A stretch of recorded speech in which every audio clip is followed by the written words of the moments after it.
I know that these are not girls, but they don't know that.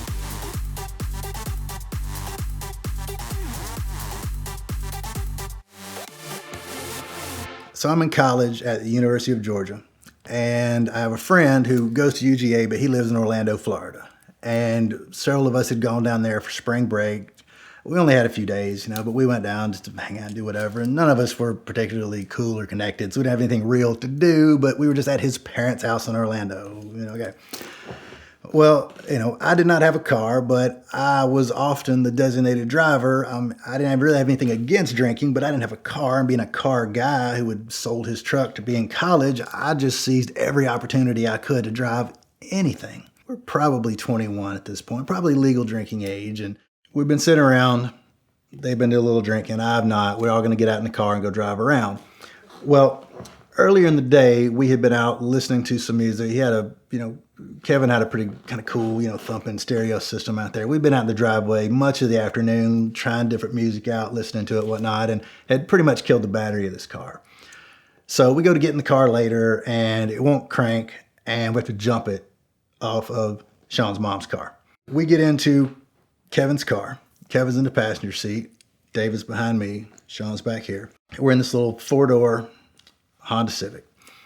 So we're driving, and they're drunk and I'm not, and they're kind of giving me a hard time. They're being kind of irritating, and again, they're my friends. I love them, but they've been really irritating me all night. We've gone to one place, it was closed. We went try to go to another place, they didn't know where it was. They're complaining about I'm driving too fast, I'm driving too slow. You should have turned. There were some girls back there, you missed it. Just getting more and more irritating. Well, finally somebody comes up with the idea.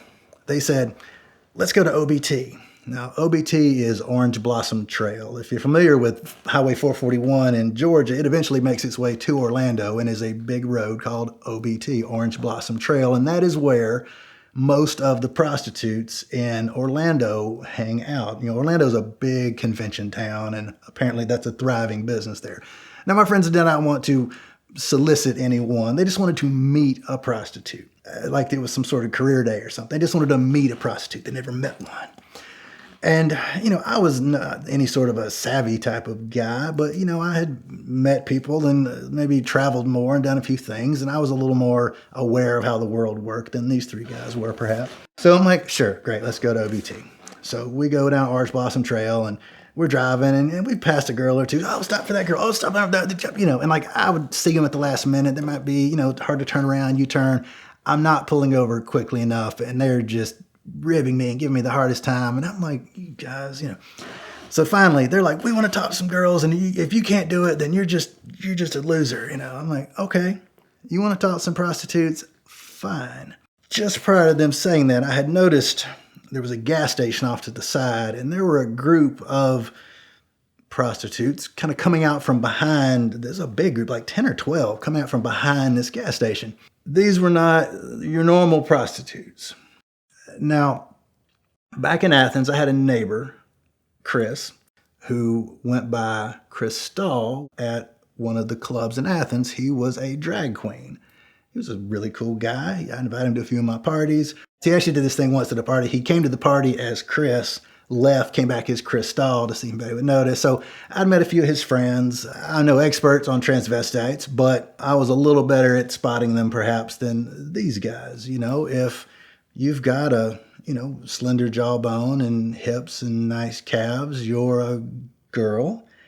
If you have big hands that could palm a basketball and an Adam's apple that looks like you're choking on a Rubik's Cube, you're probably a guy. So I see these ladies, and no judgment, nothing at all against anybody. You want to be a man, you want to be a woman, whatever. This is just makes the story. This has nothing to do, no judgment call whatsoever.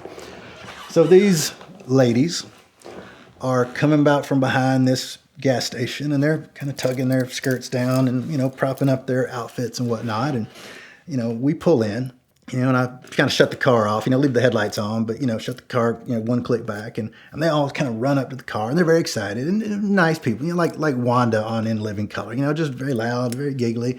One of them, who seemed to be the leader, kind of came up to my window and, what do y'all want? What do y'all want? And I said, hey, look, no offense. My friends just wanted to meet y'all. We're not shopping. We're not looking at anything. She said, that's fine. We're not doing anything. Not sure. So there's a little bit of chit chat and, a few in this window, a few, and they're just sort of all around the car. And my friends are, maybe a little bit overwhelmed at this point. Like the idea seemed really great, but they're a little intimidating. These are gold lame dresses and mini skirts and heels. And these are some full on prostitutes. And, what I know of knowing my friend Chris, I can tell that most of these girls are not girls. The leader I was talking to, she ever was a girl, and my friends are all chit-chatting with the various people in their window, except David behind me. David has rolled up his window, and he's like, "I got a girlfriend, man. We need to get out of here. I got a girlfriend." And I was okay. We'll just go. We'll go in a minute. Sean and Kevin, on the other hand, are talking to these women on their side and having a great time. And this has only been a few minutes.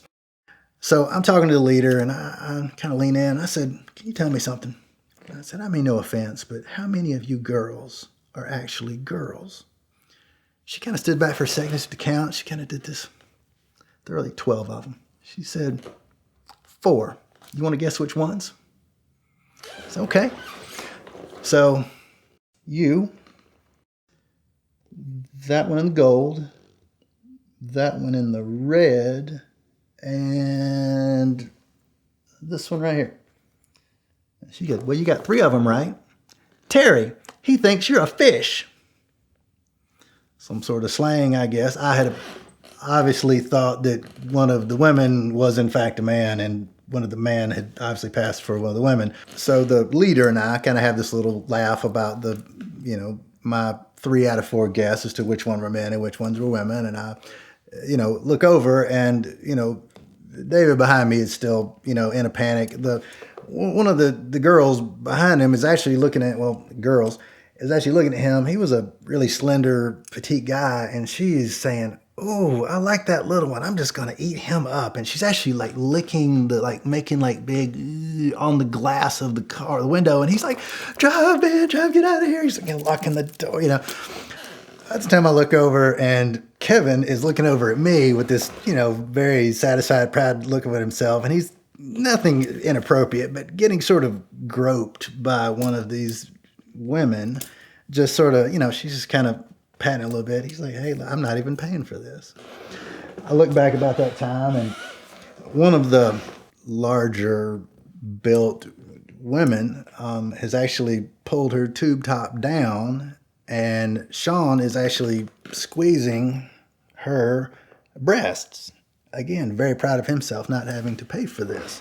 Well, about this time, nothing's out of hand. And the police pull into the very next parking lot and turn their blue lights on for some of the girls. I guess there was a guy, something going on in the next parking lot. So the girl's like, "Oh, y'all got to go. They're going to bust you." Okay.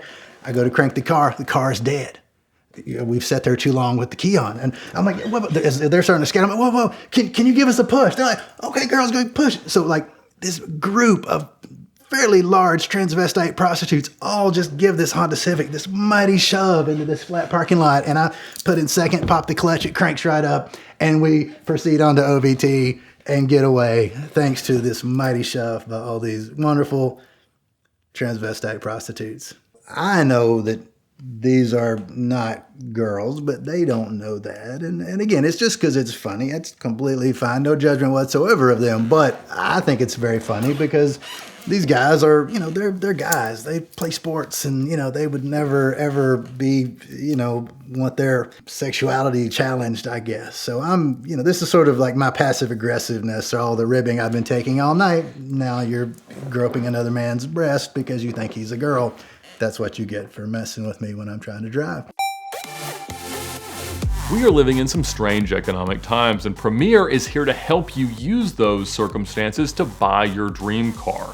They have a simple lease program that makes it easier than ever to buy your dream car. They do financing for vintage and exotic cars. I've used them in the past, and I absolutely love Mitch and his team over there. So be sure to contact them before you go shopping to understand and get pre-approved for whatever your buying power is. That way you can go to the dealers, go to the private sellers, and make a very qualified but perhaps a little bit insulting offer.